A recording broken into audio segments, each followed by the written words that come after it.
ఒక తండ్రి ఆవేదన ఇవాళ చూపించబోతున్నాను సార్. తండ్రి ఏం చెప్తున్నారు, అసలు ఆయన ఏం కావాలని కోరుకుంటున్నారు అనేది ఒకసారి విందాం సార్.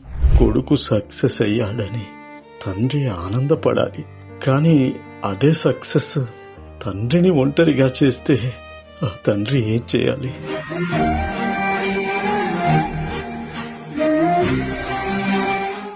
ఇప్పుడు నాకు వయసు 60 దాటింది. కొద్ది రోజుల కిందట నాకు హార్ట్ అటాక్ కూడా వచ్చింది. ఈ టైంలో నా కొడుకు నాతో ఉంటే చాలు అనుకున్నాను, కానీ నా కొడుకు తన జాబే ముఖ్యమని అనుకున్నాడు.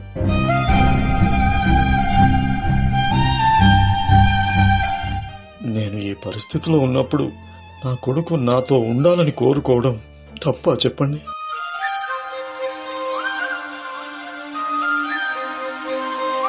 ఆఖరి చూపులకు కూడా నోచుకొని పరిస్థితులకు వెళ్ళిపోతున్నారు కొంతమంది. అదే సంఘటనలో అక్కడ జాబ్ తీసేశారు, ఏం చేస్తావు?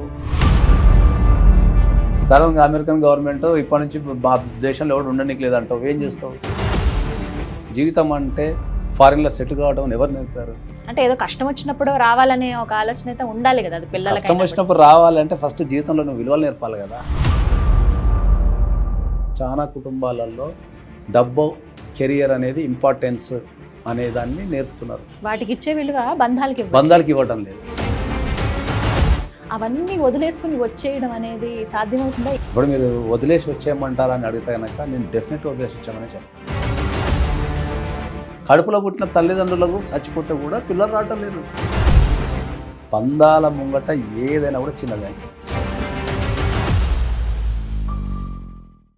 నమస్కారం, సుమన్ టీవీ ఫ్యామిలీ వాల్యూస్ కార్యక్రమానికి స్వాగతం. అమ్మా నాన్న ఎంత ఇష్టమో కదా మనందరికీ. చక్కగా మన కోసం ఎంత కష్టపడతారో, మన ఎదుగుదల కోసం వాళ్ళు పడని కష్టాలంటూ ఉండవండి. ఇవన్నీ పేరుకు బాగానే చెప్తాం, కానీ మనం ఎదిగిన తర్వాత ఒక స్థాయికి చేరుకున్నాక వాళ్ళకి ఎంత విలువిస్తున్నాం అనేది ఒక పెద్ద ప్రశ్న. అందే ఉందండి, మేము ఏదో మా చదువు వల్ల, మా ఉద్యోగం వల్ల ఫారెన్లో సెటిల్ అయిపోయాము, కానీ ఇండియాలో ఉన్నా లేకపోతే ఊర్లో ఉన్న మా అమ్మ నన్ను బాగా చూస్తున్నామే అని అంటారు. కానీ ఎంతమంది చక్కగా పలకరించడమో లేకపోతే వాళ్ళతో టైం స్పెండ్ చేయడానికి కొంత టైంని కేటాయించుకోవడమో చేస్తున్నారు. ఇలా ఎంతోమంది పేరెంట్స్ బాధపడిన సందర్భాలు మాతో చెప్పుకున్న సందర్భాలు చాలా ఉన్నాయి. అప్పుడు అనిపించింది కుటుంబ బంధాలు, విలువలు ఏమైపోతున్నాయని. ఇలాంటివన్నీ అంటే ఇప్పుడున్న జనరేషన్కి గుర్తు చేయాలంటే ఒక కార్యక్రమం ద్వారా వెళ్ళాలి, ఇది ఒక మాధ్యమంగా ఉన్నాం కాబట్టి అని అనిపించిందండి. వెంటనే అనుకున్న కార్యక్రమమే సుమన్ టీవీ ఫ్యామిలీ వాల్యూస్.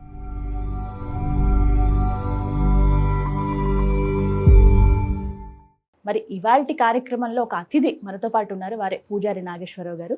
ప్రముఖ న్యాయవాదిగా అలాగే సైలాజిస్ట్గా మనందరికీ బాగా పరిచయస్తులు వారు కుటుంబ విలువల గురించి ఏ విధంగా చెప్పి చక్కటి సలహాలు కూడా ఇస్తారు. ఆ బంధాలని మనం ఎలా పెంచుకోవాలి, ఎలా మన ఫ్యామిలీ రిలేషన్స్ని మనం కాపాడుకోవాలి అని చెప్పి ఇవాళ ఒక మంచి అంశం అండి. ఇది చాలామందికి కనెక్ట్ అవుతుంది. మీరు మొత్తం పూర్తిగా వీడియో చూడండి, డెఫినెట్గా కనెక్ట్ అవుతారు. చాలామందికి ఈ వీడియోని మీరు షేర్ చేస్తారు కూడా. ఇంకా ఆలస్యం చేయకుండా ఇవాళ డిస్కషన్ మనం స్టార్ట్ చేద్దాం. సార్ నమస్కారం. ఫ్యామిలీ వాల్యూస్ ఎప్పుడు చాలా బాగా చెబుతూ ఉంటారు మీరు. నేను కూడా కొన్ని వీడియోస్లో ఇలా చూశాను, ఒక సలహా ఇవ్వడం, ఆ సలహా ఇంప్లిమెంట్ చేస్తే నిజంగా సక్సెస్ అవుతుంది కూడా, బంధాలన్నీ నిలబడతాయి. అయితే ఈ పేరెంట్స్ విషయంలోనండి, ఇంతకుముందు నేను మాట్లాడినట్టు చాలా కథలు, ఇప్పుడు కేవలం ఒకటే నేను మీకు ఇవాళ వీడియోలో చూపించబోతున్నానేమో, కానీ ఎంతోమంది మా తల్లిదండ్రులు ఇలా ఉన్నారండి, లేకపోతే మా పిల్లలు ఇలా ఉన్నారండి అని చెబుతూ ఉంటారు. అందులో ఎక్కువగా మాట్లాడింది పిల్లల గురించి. అంటే పిల్లలు ఎదిగారని సంతోషించాలా, మాతో టైం స్పెండ్ చేయట్లేదని బాధపడాలని, అంటే ఒక మదన పడిపోతున్న కొంతమంది పేరెంట్స్ బాధలు విన్నా కనిపించింది. అంటే ఇలాంటివి మీరు ఎప్పుడన్నా విన్నారా? పిల్లలు పేరెంట్స్తో టైం స్పెండ్ చేయట్లేదు. ఇప్పుడున్న సమాజంలో అది వాస్తవం, మీరు చెప్పేది వాస్తవమే. ఎందుకంటే ఇప్పుడు పిల్లలు పేరెంట్స్తో టైం స్పెండ్ చేయడం అనేది వాస్తవం. కానీ ఇప్పుడు పేరెంట్స్ విషయానికి వస్తే సార్, చక్కగా పిల్లల్ని చదివిస్తారు, అంటే ఒక ప్రెస్టీజ్గా భావిస్తారు. పిల్లలు ఫారెన్లో చదువుతున్నారన్న, వాళ్ళని అక్కడ చదివించామండి, అక్కడ సెటిల్ అవుతాం అంటున్నారని చాలా గొప్పగా చెప్పుకుంటారు. అంతా బాగానే ఉంటుంది. వాళ్ళు వెళ్ళిపోతారు, అక్కడ సెటిల్ అయిపోతారు, ఎప్పుడో పండగకో పబ్బానికో వస్తారు, కొన్నిసార్లు రాని పరిస్థితి కూడా ఉంటుంది. కానీ ఇక్కడ పేరెంట్స్ పడే బాధ చాలా, అంటే అది ఎవరు నేర్పారు దాన్ని వాళ్ళకు? అంటే అది ఎవరి ప్రాబ్లంగా చూడాలి? ఎవరు నేర్పారు దాన్ని వాళ్ళకు? జీవితం అంటే ఫారిన్లో సెటిల్ కావడం ఎవరు నేర్పారు?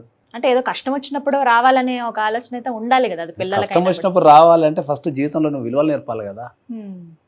అర్థమైందా? కష్టానికి ఉన్న విలువ నేర్పాలి నువ్వు. ఒక కష్టం వచ్చినప్పుడు ఒక వ్యక్తి పక్కన ఉండడం నేర్పాలి, ఒక అవసరం ఉన్నప్పుడు ఉండడం నేర్పాలి కదా. నీ పెంపకంలో తప్పు ఉన్నప్పుడు నువ్వు పిల్లల నుంచి ఏం ఆశిస్తావు? ఓకే, ఇది మీరు చెప్పే మాట. ఎందుకు పంపిస్తున్నావు నువ్వు? నీ దేశంలో చదువు లేదా? అంటే ఈ దేశంలో చదువుకున్నాడు వాడు బాగుపడలేదా? మనం పిల్లలకు నేర్పాల్సింది విలువలు. అంటే మనం నిజాయితీగా ఉండటం నేర్పాలా, ప్రేమించడం నేర్పాలా, నిలబడటం నేర్పాలా, ఓకే, కష్టాలు వచ్చినప్పుడు మనం కాపాడుకోవడం నేర్పాలా. ఇది కదా మనం నేర్పాల్సింది జనానికి. ఏ జీవితానికైనా ఇవి ఉంటే కదా వాళ్ళ జీవితం పరిపూర్ణమయ్యేది. నీ జీవితంలో ఇవన్నీ లేనప్పుడు ఇంకా నీ పరిపూర్ణత ఏడుంది? ఇవాళ కూడా మీరు అన్నట్టు చాలా మంది చచ్చిపోతే కూడా రావటం లేరు. కడుపులో పుట్టిన తల్లిదండ్రులకు చచ్చిపోతే కూడా పిల్లలు రావటం లేరు, రకరకాల ఇష్యూస్ వల్ల. నేను 2 సంఘటనలు చూసినాను నా లైఫ్లో. రీసెంట్గా యూకే పోయినప్పుడు ఒక అబ్బాయి పోయి 9-10 సంవత్సరాలు అయింది, ఇంట్లో ఎవరు చచ్చిపోయినా రావటం లేడు. యూఎస్లో కూడా ఒక రావట్లే ఉన్నారు. నువ్వు ఏం నేర్పుతున్నారు మరి పిల్లలకి? పూర్తిగా చచ్చిపోతున్నాయి బంధాలన్నీ కూడా. అదే అంటున్నా నేను. ఇది ఇప్పుడు ఈ చెప్పే పాఠాల నుంచే కదా మన విలువలు నేర్చుకోవాల్సింది అంటున్నా నేను. ఇవాల్టి సుమన్ టీవీ ఫ్యామిలీ వాల్యూస్లో ఒక తండ్రి ఆవేదన విందాం సార్. ఎంతో ప్రేమగా, అంటే మన ఇంట్లో పరిస్థితి మామూలు చిన్న ఎగ్జాంపుల్గా చూసుకున్నా, మొక్కను చాలా చక్కగా పెంచుకుంటాం, బాగా పెరిగి పెద్ద అవుతుంది. అదే విద్యుత్ తీగలుగా అడ్డం వచ్చినప్పుడు ఖచ్చితంగా ఆ మొక్కని కట్ చేయాల్సిన పరిస్థితి. అవునంటారా కాదంటారా? ఇది ఉంటుంది డెఫినెట్లీ. ఆడ విద్యుత్ తీగలు వేసిన తప్పంట నేను. మీ పర్సెప్షన్ ఎలా ఉంది ఆలోచించే విధానం. కానీ ఒక తండ్రి ఆవేదన ఇవాళ చూపించబోతున్నాను సార్. ప్రతి కుటుంబాలలో ప్రతి తల్లిదండ్రులు పడుతున్న చాలా ఆవేదనలే చూద్దాం. దాని ఒకసారి ఆ తండ్రి ఏం చెప్తున్నారు, అసలు ఆయన ఏం కావాలని కోరుకుంటున్నారు అనేది ఒకసారి విందాం సార్.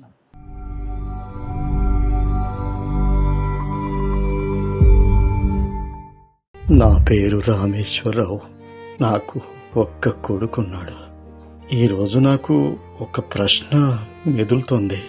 కొడుకు సక్సెస్ అయ్యాడని తండ్రి ఆనందపడాలి, కానీ అదే సక్సెస్ తండ్రిని ఒంటరిగా చేస్తే ఆ తండ్రి ఏం చేయాలి? నేను చిన్న ఉద్యోగం చేస్తూ నా కొడుకుని మంచి మంచి స్కూల్లో చదివించాను. నా స్తోమత చాలకపోయినా నా జీవితం అంతా కష్టపడి మంచి స్కూల్లో, మంచి కాలేజీలో ఏ లోటు లేకుండా చదివించాను.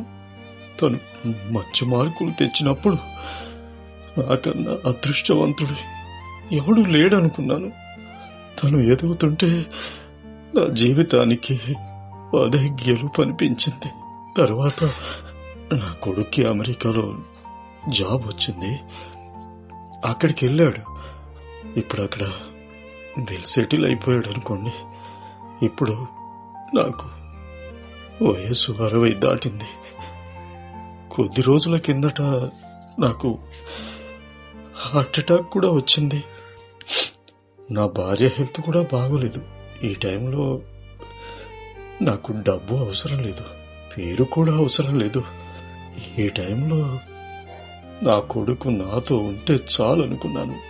కొంచెం నాతో టైం గడిపితే అదే చాలా అనిపించింది. కానీ నా కొడుకు తన జాబే ముఖ్యమని అనుకున్నాడు. ఈ తండ్రి కన్నా వాడి జాబే ఎక్కువ అనుకున్నాడు. నేను జీవితాంతం తన కోసం సాక్రిఫైస్ చేశాను. ఇప్పుడు ఈ పరిస్థితుల్లో ఒక తండ్రిని చూసుకోవాల్సిన బాధ్యత నా కొడుక్కి ఉంటుంది కదండి. నేను ఈ పరిస్థితిలో ఉన్నప్పుడు నా కొడుకు నాతో ఉండాలని కోరుకోవడం తప్ప చెప్పండి? నాకేమీ అర్థం కావడం లేదు. ఇలాంటి ప్రశ్నలతోనే నేను రోజు ఇలాగే మదన పడిపోతున్నాను. ప్రతిరోజు నిద్ర లేకుండా జీవిస్తున్నాను. నాకున్న జబ్బు, ఈ జబ్బు ఇంకా ఎక్కువైపోతుంది. ఏం చేయాలో అర్థం కావటం లేదు. నా కొడుకు నా కళ్ళ ముందు ఉండాలని మాత్రం ఆశ చావట్లేదండి, చావట్లేదు. తండ్రి ఆవేదన ఇది భారతదేశం ఇప్పుడు ఎదుర్కొంటున్న సమస్యల్లో ఇది కూడా ఒకటి. దీనికి మైగ్రేషన్ పెయిన్స్ అంటారు. మైగ్రేషన్ అంటే ఏంటంటే బతకటం కోసం విదేశాలకు వెళ్ళిపోయి ఆ బతికే క్రమంలో జీవితాన్ని కోల్పోతున్నారు అందరు.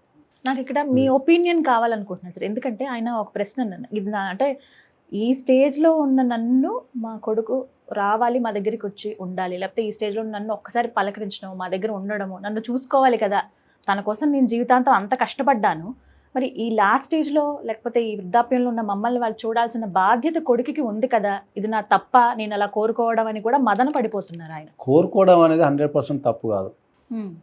మనకు చదువు అనేది జ్ఞానాన్ని నేర్పాలి, చదువు అనేది సమస్యను సాల్వ్ చేయడం నేర్పాలి. కానీ ఇప్పుడు ఉన్న చదువు అనేది భయాన్ని నేర్పుతున్నది. అర్థమైందా? చదువు అనేది భయాన్ని, లేకపోతే వాళ్ళ అధైర్యాన్ని, ఈ రకరకాల చదువు అనేది కొత్త రకాల సమస్యలు తెస్తున్నది. ఇప్పుడు అంత కష్టపడి పెంచినప్పుడు ఇక్కడ 2 కోణాలలో చూడాల్సి వస్తుంది సమస్యని.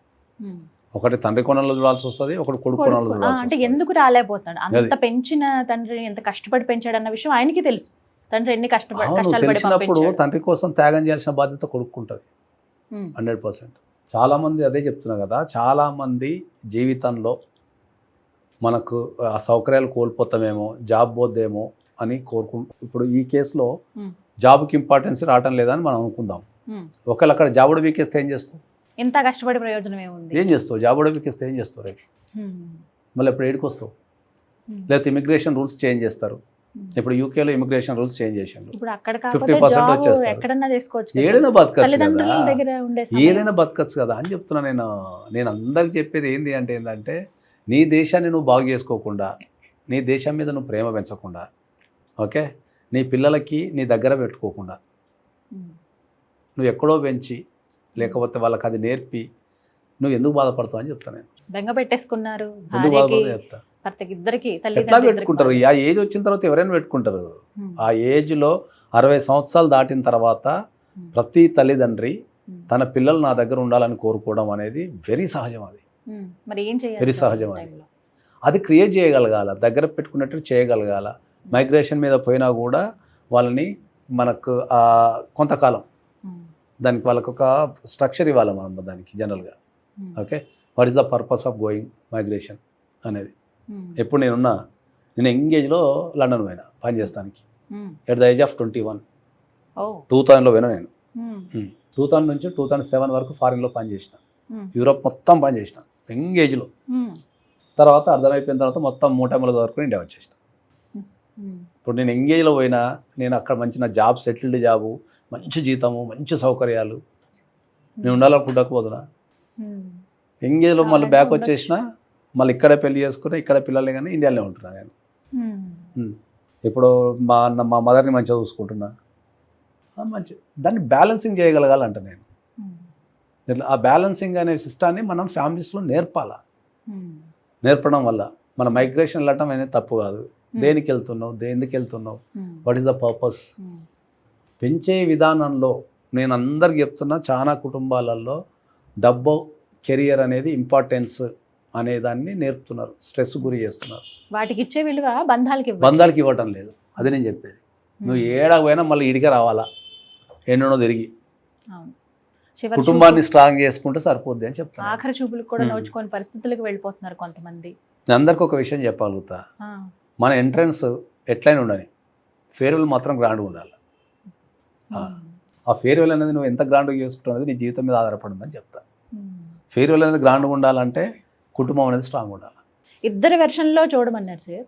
కానీ ఇప్పుడు సరే, వాళ్ళ పరిస్థితి ఒక్కసారి మనం కొడుకు పరిస్థితి నుంచే చూద్దాము. ఒకవేళ ఆయన అంత బాగా సెటిల్ అవుతున్నారు, మేము ఇక్కడ, మా పిల్లలు ఇక్కడే ఉన్నారు, వాళ్ళు ఇప్పుడు ఎదిగే క్రమంలో ఉన్నారు, మంచి మంచి ఇల్లు, ఫారెన్లో ఇల్లు కట్టుకోవడం అంటే గొప్ప విషయమే, మంచి సంపాదన ఉంది, అంత బాగుంది, అవన్నీ వదిలేసుకుని వచ్చేయడం అనేది సాధ్యమవుతుందా ఈ రోజుల్లో? ప్రాక్టికల్గా మాట్లాడుకుందాం, ఏదో మాట వరుసకని కాకుండా. 2 విషయాలు మనం గమనించాల్సింది ఏంటి అంటే, దీంట్లో ఇప్పుడు మీరు వదిలేసి వచ్చేయమంటారా అని అడిగితే కనుక నేను డెఫినెట్లీ వదిలేసి వచ్చామనే చెప్తాను. సాధ్యం అవుతుందా సార్? ఎందుకు కాదు సాధ్యం. ఇప్పుడు 2 కోణాల్లో దీన్ని మాట్లాడితే డబ్బే ప్రధానం కనుక అయితే, మీరు ఇంతకుముందు ఒక మాట చెప్పారు కదా, ఫారిన్లో ఇల్లు కొనుక్కోవడం చాలా కళ అన్నారు కదా, హైదరాబాద్లో కొనమండి సార్ ఇల్లు, ఫారిన్లో అవసరం లేదు. వాళ్ళది గొప్పగానే చెప్తారు సార్. వాళ్ళు చెప్తారు, అక్కడ అమెరికాలో నువ్వు ఎంత కొన్నా 5 కోట్లకి ఇల్లు వస్తున్నది, జూబ్లీస్లో పోతే 20 కోట్లు చెప్తున్నారు. కాబట్టి నేను అనేది ఏంటంటే బంధాలను మించింది ఏది ఉండదు. బంధాలను మించింది ఏది, బంధాల ముంగట ఏదైనా కూడా చిన్నది అని చెప్తాను నేను. కాబట్టి నీ తల్లిదండ్రులు కనుక బాధలో ఉంటే, నీ తల్లిదండ్రులు కనుక కష్టాల్లో ఉంటే, నీ తల్లిదండ్రులు కనుక అనారోగ్యం పాలైతే, ఈ ప్రపంచానికి నిన్ను చూపించి, ఈ ప్రపంచంలో నిన్ను గెలిపించి, ఓకే, ఈ ప్రపంచానికి నిన్ను పరిచయం చేసిన తల్లిదండ్రుల కోసం నువ్వు ప్రపంచంలో ఎన్ని ఉన్నా కూడా వదులుకొని రమ్మని చెప్తాను. వదులుకొని రమ్మనే చెప్తారు. 100% వదులుకొని రమ్మని చెప్తా. సాధ్యం అసాధ్యం అనేది మన చేతుల్లో ఉంటుంది. మనం ఎంత సాధ్యం, రెస్పెక్ట్ అసాధ్యం ఇస్తున్నాం అనేది అనే దాన్ని బట్టి అంతే కదా. అక్కడే క్లారిటీ వచ్చేస్తుంది. ఇంతసేపు మన ప్రోగ్రామ్ పేరే ఫ్యామిలీ వాల్యూస్. Yes. లాస్ట్కు ఎటు ఓటేసినా కూడా మనం ఫ్యామిలీ వాల్యూస్కి ఓటేయాలి. ఖచ్చితంగా అవే నేర్పించాలనే అదే ప్రయత్నంలో నేర్పించాలా? భాగంగా ఈ అదే కార్యక్రమం. నేర్పించాలా. అదే సంఘటనలో అక్కడ జాబ్ తీసేశారు, ఏం చేస్తావు? లేకపోతే సడన్గా అమెరికన్ గవర్నమెంట్ ఇప్పటి నుంచి దేశంలో ఎవడు ఉండడానికి లేదంటావు, ఏం చేస్తావు? చివరిగా ఏం చెప్తారు సార్ ఈ అంశం పైన? త్యాగం, కుటుంబం అంటేనే త్యాగం చేయటం అని చెప్తాను. నీ తల్లిదండ్రుల కోసం త్యాగం చెయ్యి, నీ అక్క చెల్లెల కోసం త్యాగం చెయ్యి, నీ అన్నదమ్ముల కోసం త్యాగం చెయ్యి, నీ పిల్లల కోసం త్యాగం చెయ్యి, అది నేర్పమని చెప్తాను నేను. త్యాగం చేసే దమ్ము ఎవరికి లేదో వాళ్ళే కుటుంబంలో ఓడిపోతారు. Simple logic. ఒక వ్యక్తి తన కుటుంబాన్ని గెలిచాడు అంటే వాడు త్యాగమూర్తి అయి ఉంటాడు. ఇక నాది నాది అని పిసుకుంటాడు చూడు, వాడు ఎప్పటికి ఎవరిని గెలవలేడు. అసలు గెలవాలంటే ఒక సైన్యం కావాలి కదా. మరి నీ కుటుంబాన్ని నువ్వు గెలవలేకపోతే ఇంకా ప్రపంచాన్ని ఏం గెలుస్తుంది? ఎక్కడికో వెళ్ళి ఉద్ధరించేదే ఉంటుంది. అది కూడా రాశారు మన పేర్లు, ముందు ఇట్లా గెలిచి తర్వాత రచ్చ గెలవాలి అన్ని మన పెద్దవాళ్ళే చెప్పారు, ఆల్రెడీ చెప్పేశారు దాన్ని. మనం ఏదో కొత్త విషయాలు కనిపెట్టండి ఇలా మాట్లాడుకుంటున్నాం, కానీ ఇవన్నీ మొత్తం మనం ఇప్పుడు మాట్లాడుకున్న ప్రతి ఒక్కటి పూర్వకాలంలో పదాల రూపంలో మొత్తం రాయబడినాయి. నీకు అన్నీ నువ్వు ఎన్ని ఉన్నా కూడా ఫస్ట్ కుటుంబానికే వాల్యూ అని చెప్తాను నేను, దాని తర్వాత నీకు ఏదైనా. రైట్, థ్యాంక్ యూ సార్, చాలా విలువైన సలహా ఇది. నమస్కారం. విన్నారు కదా సుమన్ టీవీ ఫ్యామిలీ వాల్యూస్. మనం ఎంత ఎత్తు ఎదిగినా, ఎలాంటి స్టేజ్లో ఉన్నా, ఎంత మంచి పొజిషన్లో ఉన్నా, ఎలాంటి సొసైటీలో మనం ఉన్నా కూడా మన మూలాలని, అంటే ముందుగా మన తల్లిదండ్రులు మనం మర్చిపోకూడదు. వాళ్ళకి ఇవ్వాల్సిన గౌరవం ఎప్పుడూ ఇస్తూనే ఉండాలి. అది మనల్ని ఇంకా ఉన్నత స్థానానికి తీసుకువెళ్తుంది అనేది అందరూ ఒప్పుకునే మాట. సుమన్ టీవీ ఫ్యామిలీ వాల్యూస్లో ఎన్నో అంశాల పట్ల మనం మాట్లాడుకోబోతున్నామండి. మీరు ఇలా ఫ్యామిలీస్కి సంబంధించి మనకున్న బంధాలు, బంధుత్వాలు, వీటి గురించి ఎన్నో సమస్యలు ఎదుర్కొంటూ ఉంటారు. ఒక పరిహారం లేక ఇబ్బంది పడుతూ ఉంటారు. మీ సమస్య ఎవరితోనైనా షేర్ చేసుకుంటే బాగుండు అని మీలో ఎవరికైనా అనిపిస్తే ఒక వాయిస్ నోట్ ద్వారా మీరు మాకు పంపించవచ్చండి. స్క్రీన్ పైన నెంబర్ డిస్ప్లే చేస్తాను, ఆ నెంబర్కి మీరు పంపించండి. అలాగే ఇప్పుడు మీరు చూసిన ఈ అంశాన్ని మీరు ఎలా జడ్జ్ చేస్తారు అది కూడా ఒక వాయిస్ నోట్లో పంపించండి. ఒకవేళ అద్భుతంగా మీరు కనుక జడ్జ్ చేసి మీ దృష్టికోణంలో కనుక ఈ ఇష్యూ చాలా అద్భుతంగా పరిష్కారం అవుతుంది అని భావిస్తే మీరే ఈ హాట్ చైర్లో కూర్చునే అవకాశాన్ని పొందవచ్చు. మరిన్ని వివరాల కోసం స్క్రీన్ పై కనపడుతున్న నెంబర్కు మీరు ఒకసారి కాల్ చేసి డీటెయిల్స్ కనుక్కోండి. ముందుగా మీ అభిప్రాయాన్ని వాయిస్ నోట్లో మాకు పంపించండి. ఇది ఇవాల్టి సుమన్ టీవీ ఫ్యామిలీ వాల్యూస్. నమస్కారం.